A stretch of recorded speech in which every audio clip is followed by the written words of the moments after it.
All right, guys, we're going to talk a little bit about some soft pastel techniques. So I want you to set up your paper like this. So this is divided into 9. I have 2 sections that have 2 sections in them, a 1, a 2, and then 1, 2. And then we're going to have texture marks 1, 2, 3. We're going to talk through a couple of different techniques and how to use these. What I will say, starting off, is that we need to make what I want to express is that these are not things that you can only use 1 or 2. Good artwork is going to use a variety of techniques, not just 1 or 2 techniques. And so as we're practicing these techniques and moving into our actual project, I want you to keep in mind that you should be using more than one of these things. You should be layering these techniques on top of one another to create the best possible artwork. So I've got my pastels set out here. I've got a kind of greenish, light blue, dark blue, purple.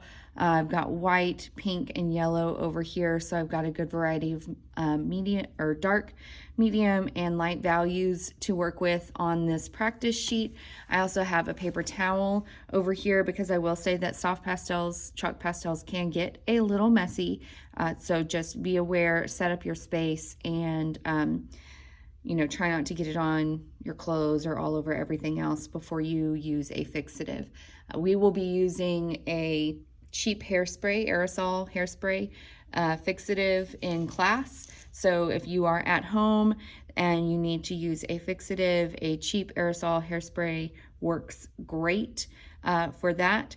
Just hold the hairspray far away from your paper and spray lightly over the surface, just one light layer at a time, and let it dry. All right, so we're going to start at the top up here with blending. So blending, we're going to take a light value and a medium kind of darker value, and we're just going to put some color down here and our second color here. Okay, and then I'm just going to use my finger and I'm going to blend back and forth. So keep in mind whenever I blend that's going to dull my colors, right? So I'm going to want to add some more. I can cross over that center line and kind of go over that. Add some more of my green. And I'm blending again back and forth to make a nice gradient there in the center. And then as I finish that up, I might decide that I'm going to kind of blend a little bit less, so that I can get a nice, get my colors to kind of pop, my different colors to pop. So my light value is not standing out nearly as much as my dark value, so I'm going to go over that a couple of times, kind of bring that out a little bit more, and just blend barely a little bit there with my finger. Your pressure, your varying pressure is going to come in to play here as well, right? The more pressure that you put, the more pigment is going to come off of your pastel, and then the more that you'll have, the darker the color that you will get. All right, so that's blending, and you can blend any colors together. These colors don't look the best ever, but that's okay. You can blend whatever colors that you want. So hatching and cross hatching, we talked about these at the very beginning of the year. Hatching is just parallel lines in a single direction, right? Cross hatching would be lines in a single direction and then lines that cross, right? You can do hatching and cross hatching with different colors, right? I could hatch some purple and pink together. As long as my lines are all going parallel, that is still considered hatching. I could cross hatch with my pink and purple, right, to create a different kind of texture, right, and then go over the top of that, just like that. So that is hatching and cross hatching. I am using my paper towel in between because I am changing colors, so I'm trying to get the dust off of my fingers before I move on to the next one. All right, side stroke. So for side stroke, you'll maybe notice that somebody's been using side stroke with this one. So we'll go ahead and continue that. So side stroke is just whenever you take, instead of using the edge or the point to make a mark, we're going to use the whole side of our pastel, just like that. So that's kind of a medium pressure. I could do a really light pressure, or I could do kind of a heavier pressure and go that direction. So there's a lot that you can do with this side stroke situation. So try different pressures to get your desired value. Next is going to be layered side strokes. So you'll notice this has a 1 and a 2. The reason for that is depending on which one you put down first, which color you put down first. So I'm going to put down this blue, and then I'm going to put this green on top of it. I get that. And then over here, I'm going to put down my green and then my blue on top of that. So you'll notice I get a different effect depending on which one I put down first. So play around with that, see what you can get. Moving on to our twist, which is very similar to the side stroke, but you're going to use 2 or 1, and you're just going to kind of twist, right? You can get some different sort of textures there with your twist. And then we can do a layered twist. So let's do those same colors that we layered here. So I'm going to layer some twists here so you can get kind of some different sort of textures and how that looks right there. All right, moving on. So I'm going to use my paper here and kind of clean up my feathering section. I went over my line a little, no big deal. So for feathering, I'm going to use my white to start, and I'm actually going to use my paper towel and just kind of clean off like a little section of the white to get the colors out. It's pretty easy to just kind of clean that off and make it look nice. So I'm going to use my white here. I'm using long strokes in the single direction. It's hard to see because it's white. And then I'm going to use a medium,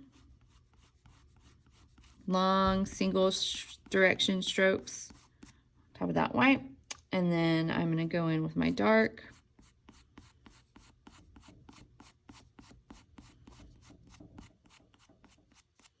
You can kind of start to see that, and then I can come back. Always layers, layers, layers, layers, layers, layers. Pastels, whenever we get, so we're going to do oil pastels after we do our soft pastels.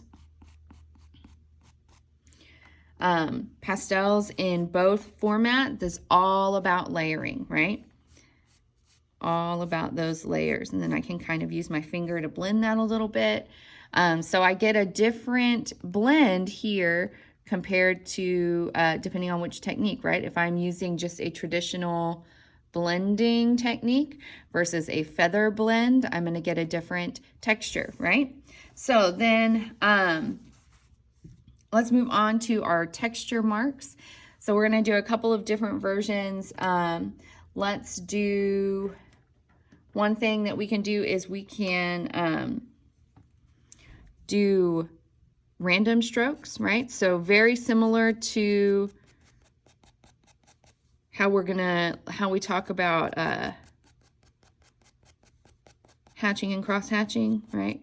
Random strokes, and we can always layer. We can always layer our colors to get interesting things. Remember your color theory, right? So as I'm blending this pink on top of this blue, look at me, I'm getting some purple, and then I can pull that pink out and get some lighter pink over there. Keep going back and forth, always back and forth between your colors and your layers as you are blending and building. The more that you add, the more interesting it's going to become, right? So that would be some like little random strokes. These are pretty short, little quick strokes.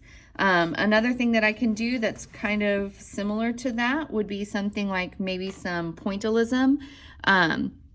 This is similar to stippling for you guys that remember that, right? But I'm going to kind of mark a little bit more intentionally.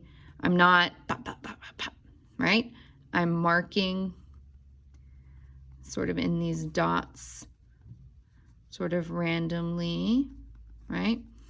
And then again, I can continue to, I can layer that.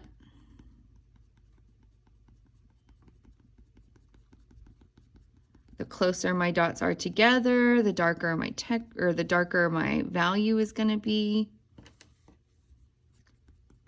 And I can use as many colors as I want to achieve the value and the color that I'm looking for.